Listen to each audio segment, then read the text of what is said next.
Incredible story of Amrit Kaur, the woman who laid the foundation of world-class AIIMS. Besides securing aiding from several countries of the world, she even gave away her Shimla house as a rest home for the nurses. When we talk about the world-class institutes India has created since independence, how can we forget AIIMS, All India Institute of Medical Sciences? But we have forgotten the women who laid its foundation. Today, I'll tell you her story. Very few Indians know the story of Amrit Kaur, the incredible woman who laid the foundation of AIIMS. Not only did she help set up India's premier public institution for healthcare, Kaur was also India's first health minister, the first Asian woman to head WHO's governing body, and for more than 30 years, one of India's great champions of women's rights. So today, let me tell you about her forgotten story. After India finally got its independence in 1947, Kaur became the first woman to hold a cabinet position in India. As the country's first health minister, she set up the Tuberculosis Association of India, the Indian Council of Child Welfare, the Central Leprosy and Research Institute, and the Rajkumari Amrit Kaur College of Nursing. However, she is best known as the visionary to whom AIIMS owes its existence. In 1950, Kaur was elected the president of the World Health Assembly. She was the first woman and the first Asian to hold the prestigious post.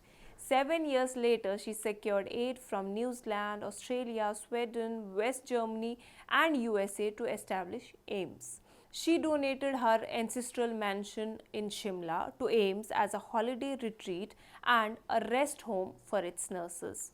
Kaur made sure that AIIMS retained its autonomy and served as a nucleus for nurturing Indian excellence in all aspects of healthcare, from surgical care to medical education. She also ensured that the selection of students from admission would be done strictly on merit, that is, through an open competitive test that gave equal opportunities to students from every part of the country. Born on February 2, 1889 to Raja Harnam Singh, the younger brother of the Prince of Kapurthala, Kaur grew up in Lucknow. It was from here that her father managed the vast Awadh estates of the royal family. The only girl among 7 children, Kaur was schooled at one of the foremost institutions of England. Good in academics, the avid sports enthusiast was also the captain of the school's hockey and cricket team. After her schooling, Kaur joined Oxford to complete her college education.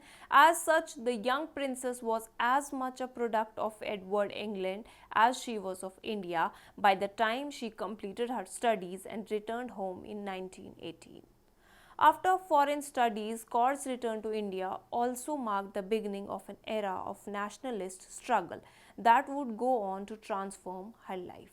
Joining the civil disobedience movement sweeping the country, she participated in the Dandi March. Impressed by her dedication, in October 1936, Gandhi wrote to her, saying, "I am now in search of a woman who would realize her mission. Are you that woman? Will you be one?" And so, Kaur became Gandhi's private secretary, a post she held until Prime Minister Nehru offered her the portfolio of Health Minister.